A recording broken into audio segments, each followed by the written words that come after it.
Jimmy Allen, Speed Robertson, and Flash Lewis are flying down into Texas to look over the Croft Ranch. Barbara and Mrs. Croft have gone on ahead in a Grand National Airways transport. The boys make their first stop for gas at the isolated airport in Higley, Oklahoma, a place recommended by Rip Bender. They refuel and take off with Jimmy at the controls when suddenly the engine begins missing. A forced landing is necessary, and Jimmy points the ship toward an open field. You're going to try to make that long, narrow field, Jim? Well, I think I can get in it all right. You think? At a time like this, you ought to be sure. Let him alone, Flash. He'll make it. I'm going to slip in between those two clumps of trees. Don't undershoot now, Jim. Remember, your engine isn't here to help you. Yeah, I know, Speed. That's why I'm coming in high. I'll slip off the altitude I don't need. That's the system. Oh, why did I ever start out on this trip? Look out for those trees, Jimmy. Don't worry, Flash. He sees them. I'll straighten her out, and we're all right. Atta boy, that a boy. That forced landing practice you had comes in handy. Boy, I'll say it does. You're all right now, kid. You got plenty of room.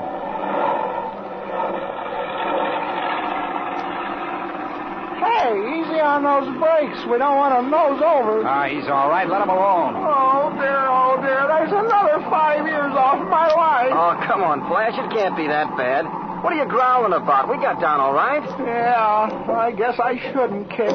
But I can go a long time without missing another forced landing. Come on, you fellas. Let's get out of here and see what's wrong with this engine. Right. Say, Flash, I thought you said this ship was in perfect condition. Well, by golly, it was. I can't figure it out. Come on, let's have a look. Get your toolkit, Flash. We were hardly off the field at Higley before she started cutting out. Yeah. Every time she missed, we'd lose about 400 RPM. What do you think's wrong with it, Flash? It ain't carburation trouble. I'll bank on that. It sounded like something wrong with the ignition system. Get busy, Flash. You're the doctor. You know, we can't be very far from Higley. I was about to make the suggestion look here. Look at these plugs. What's wrong with them? Well, can you beat that? What's the matter with them? Them ain't the plugs I put in at Kansas City at all. No wonder this engine was missing. Well, you mean these are different plugs? Well, I'll say they is. I put a brand new set of plugs in this engine, and these ain't them. Are you sure, Flash? Of course I'm sure. The plugs in here now was pre-igniting. That's what caused the trouble. This kind of plug ain't worth a hoop in these engines. But how could that have happened? Somebody switched them. That's how it happened. The minute your engine gets running warm, these plugs overheat. Well, did you check the engine before we took off from Kansas City this morning? Yeah, how about that, Flash? Well, I sure did. And if these plugs had been in, I would have noticed them. They're an entirely different make. Yeah, I think you would. There's only one answer to that. The only chance there would have been to switch plugs on us was at Higley. That seems pretty far-fetched. There's no one at the Higley field but that dumb mechanic. I can't dope it out, but that's what caused the trouble. What do you think we'd better do? We'll have to get some other plugs, Jim. I'll hike over to this farmhouse over here and see if we can get a ride into town. Yeah, do that, Flash. If that farmer has a car, we'll ride into the Higley airport. They must have some plugs there. Well, I'll see what I can find out. I'll make it snappy, Flash. We want to get down to the ranch before dark. Say, Speed, do you suppose Flash is right about these plugs? Yes, I do. That is, he's right about these plugs causing a trouble. I've had some experience with this type of plug before. They're never supposed to be used in this kind of an engine. Yeah, I know, but how could they have been switched? We weren't away from the ship at Higley more than 20 minutes. It doesn't take long to change plugs on an engine. But why would anyone do it? That's what I can't figure out. Do you suppose that Flash was, well, maybe a little absent-minded and put in the wrong plugs? That's not like Flash at all, Jim. He's a very conscientious worker and very careful about his work. You know, there's another thought that just occurred to me. What is it? At these small, out-of-the-way airports, like Higley, for instance, you never know who you're dealing with. Yeah, I suppose that's true enough. Yeah. Well, now the spark plugs that belong in this engine are an expensive make. They cost considerably more than these plugs here. Hey, I begin to see the light. Sure. If that mechanic at Higley is dishonest, he may have switched plugs on us in order to make himself a little money. I can tell by looking at these plugs that they've been used before plenty. So this bird may have had a cheaper set on hand and just traded with us, huh, Speed? That's the idea. Only he just forgot to tell us about making the trade. That's the only way I can dope it out. Well, it sounds reasonable enough. Boy, I hope there aren't many fellows like that in the business. Fortunately, there aren't many. You usually find them at just such a place as this little town. On a bigger airport, they couldn't get by with it very long. That's right, too. Uh-oh. Here comes Flash. Hey, look. He wangled a car some way or another. Yeah, good for him. It looks like an old rattle trap, but it should get us back to the airport anyway.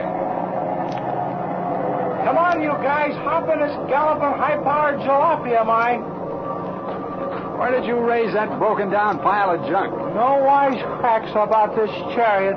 I had to pay the farmer $1 to rent it, and then promise him that if we didn't come back, he could hold the airplane. Well, that's fair enough. Come on, Jimmy, let's go. Okay, Steve. Oh, man, I'd rather be flying than taking chances in this old mess of tin.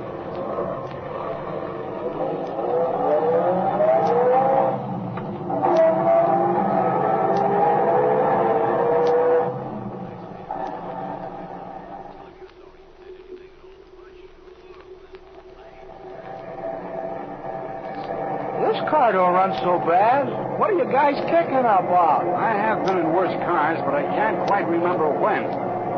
Say, this is going to make quite a delay. You think we'll get to the ranch before dark? By George, I doubt it. There's nearly 500 miles to go yet. It'll be another hour at least before we can get off. Yeah, provided we can get the kind of plugs we want. But gee, what if we can't? That'll be just too bad. That'd mean we'd probably have to pick them up at Bartlesville or Tulsa or someplace where there's a big airport. Now, if the mechanic here at Higley changed plugs on us, he must have our new ones. Yeah, but how are you going to prove it, Jim? That's what worries me. A little place like this ordinarily wouldn't have those plugs. Well, there's only one thing to do. We'll put the pressure on this bird and try to get back our own property. Yeah, that sure is a racket. We were silly to come down this way. What we should have done was go by way of Tulsa, Wichita Falls, and Sweetwater. Of course, this is about 60 miles shorter. Well, here we are. Now, pull up the office there, back of the hangar, Flash. We'll have a talk with our little friend, the mechanic. Well, come on. Let's see what this guy's got to say for himself.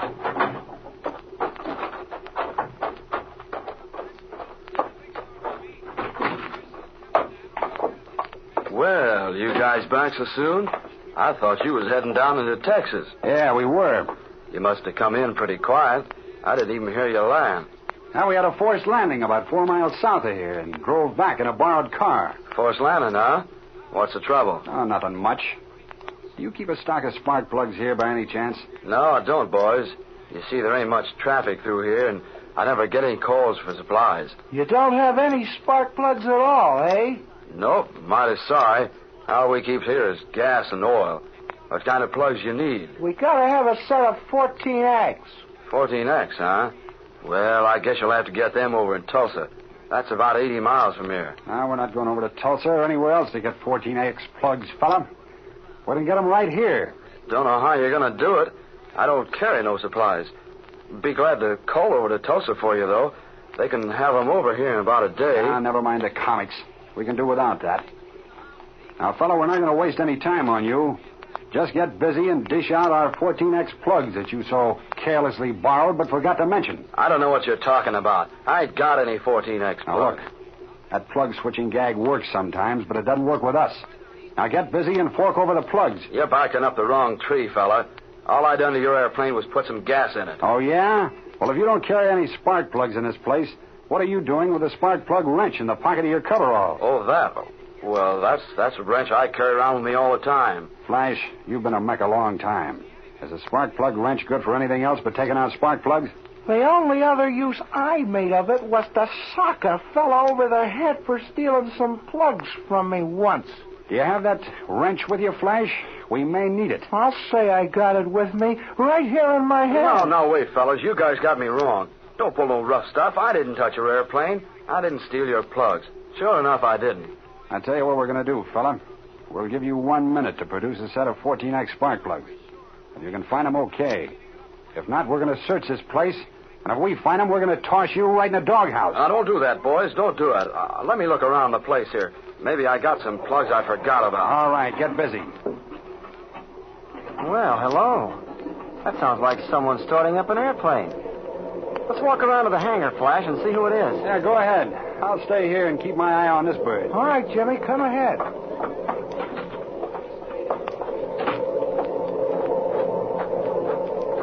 You know, Flash, that fella took our plugs. Sure as I'm a foot high. Well, of course he done it. The minute we mentioned plugs, I knew he was lying. Boy, that sure is a dirty trick. Why, we might have cracked up in that forced landing. Yeah, I thought of that on the way down. Well, come on. Let's take a look around here now, see what's going on. Okay, come on. Say, listen to that, Jimmy. That could be an AT-11. Good night, Flash. Look. It is that AT-11. That Ace flies for those gangsters. Well, whoever it is, they're going somewhere in it. Yeah, and look. There's Biffer standing in the cabin door. Ace is at the controls. Well, what are you going to do, Jim? We better try and stop him. Biffer! Hey, Biffer! Where you going with that ship? Come on, Flash. All right. Hey, Ace, come out here. Well, hello, Alan. What's the idea of all the running? Where you going with this ship? What do you care? You're still shoving your face into other people's business, huh? Cut your switches, Ace. It's about time we had a talk with you. We ain't cutting those switches. Sam, come here. Flash, go in there and cut those switches. I'll watch Biffer here. Keep out of the ship here, you. Hey, quit Get that! out. Back up there, guy. Come on, Flash, grab him.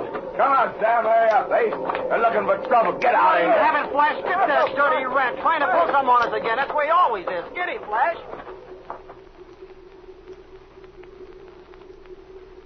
Again, we run across the sinister trail of Biffer, Ace, and the gangsters. What will be the outcome of this furious struggle on the Higley field? Can Jimmy and Flash prevent Ace from taking off? Listen to the next exciting episode in the Air Adventures of Jimmy Allen.